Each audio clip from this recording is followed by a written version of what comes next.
Which of the following statement is not correct. कह रहा है कि कौन सा यहाँ पर ऑप्शन है जो करेक्ट नहीं है। और ऑप्शन कितने दिए गए हैं आपको, ये 4 ऑप्शन दिए गए हैं।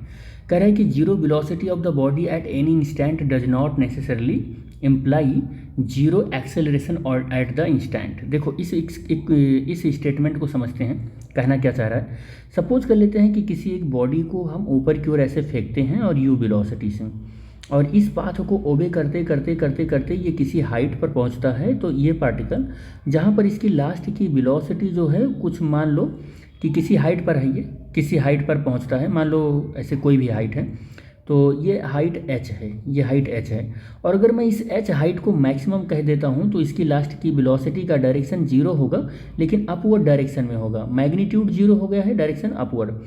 लेकिन जिस पॉइंट पर इसका मैक्सिमम हाइट पहुंचेगा उस पर ये बॉल जो होगा या पॉइंट जो होगा या जो भी पार्टिकल होगा, ये यू टर्न लेगा और डाउनवर्ड डायरेक्शन में आएगा।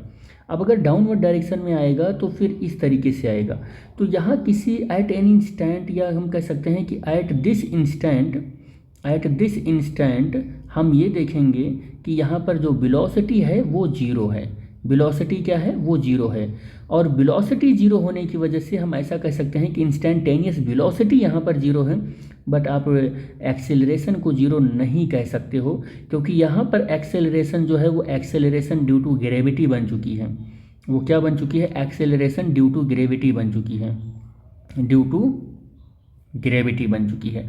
और यहाँ पर जब पार्टिकल ऊपर जा रही थी तब भी जी की वैल्यू 9.8 मीटर पर सेकंड डायरेक्टेड डाउनवर्ड था, और अब नीचे आ रही है बॉल तब भी यहाँ पर 9.8 मीटर पर सेकंड स्क्वायर की ग्रेविटी डाउनवर्ड डायरेक्शन में काम कर रही है।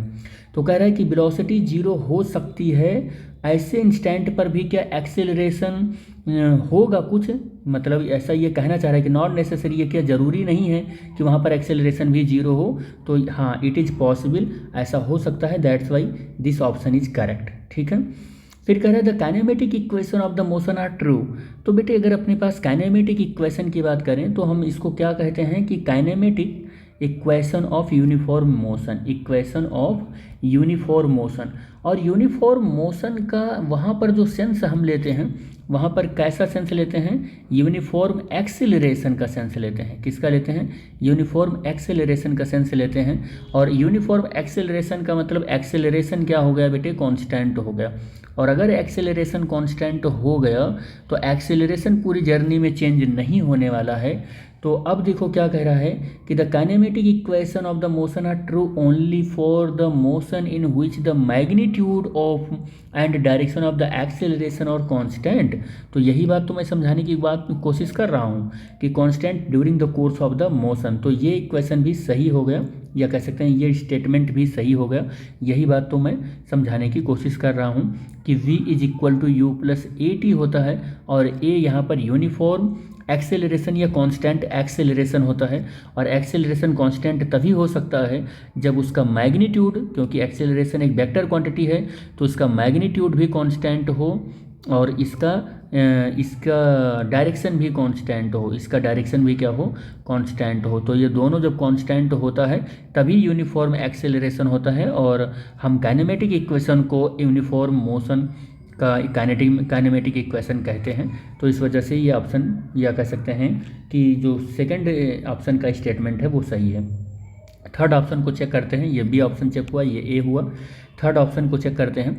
थर्ड ऑप्शन पर चलते हैं तो देखते हैं कि द साइन ऑफ एक्सेलरेशन, कह रहा है कि एक्सेलरेशन की जो साइन है वो टेल्स, वो हमें क्या बताता है। अगर पॉजिटिव होगा तो वेलोसिटी को हम ये कहते हैं कि इंक्रीज हो रहा है, और अगर नेगेटिव होगा तो हम वेलोसिटी को क्या बोलते हैं, डिक्रीज हो रहा है।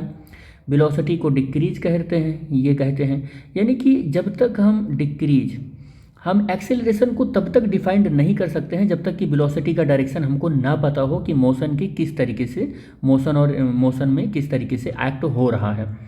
लेकिन क्यों ऐसा है, क्योंकि वेलोसिटी के पास दो चीज़ें होती हैं, एक मैग्नीट्यूड भी होता है और एक डायरेक्शन भी होता है। एक मैग्नीट्यूड होता है और एक डायरेक्शन भी होता है।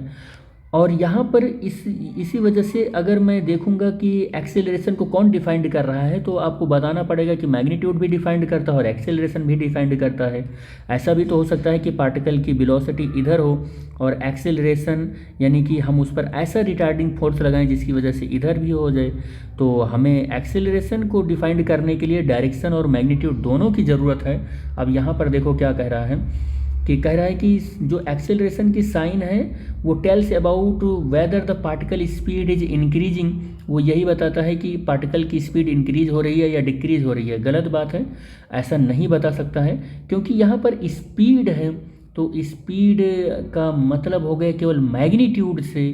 तो मैग्नीट्यूड इंक्रीज हो रहा है या डिक्रीज हो रहा है, इस बात का पता आप कैसे लगा पाओगे कि एक्सेलरेशन इंक्रीज हो रहा है या डिक्रीज हो रहा है। आप डायरेक्शन को भी मेंशन आपको करना पड़ेगा। जब तक आप डायरेक्शन मेंशन नहीं करोगे तब तक आपको पता नहीं चल पाएगा कि एक्सेलरेशन इंक्रीज हो रहा है कि डिक्रीज हो रहा है। क्योंकि ऐसा भी तो हो सकता है कि मैग्नीट्यूड और एक्सेलरेशन दोनों एक ही डायरेक्शन में हो, तो ऐसा भी तो हो सकता है कि वेलोसिटी एक डायरेक्शन में हो और एक्सेलरेशन अपोजिट डायरेक्शन में हो, दोनों के बीच 180 डिग्री का फेज हो। ठीक है, तो यहाँ पर मैग्नीट्यूड से केवल रिलेशन रख रहा है, जबकि एक्सेलरेशन का रिलेशन मैग्नीट्यूड और डायरेक्शन दोनों से होता है। तो ये जो ऑप्शन है सी वाला ऑप्शन, ये इनकरेक्ट ऑप्शन है। ठीक है, और ऑल ऑफ दीज पर तो कुछ बोल ही नहीं सकते हैं क्योंकि हमें यहाँ ऑप्शन सी मिल ही गया है।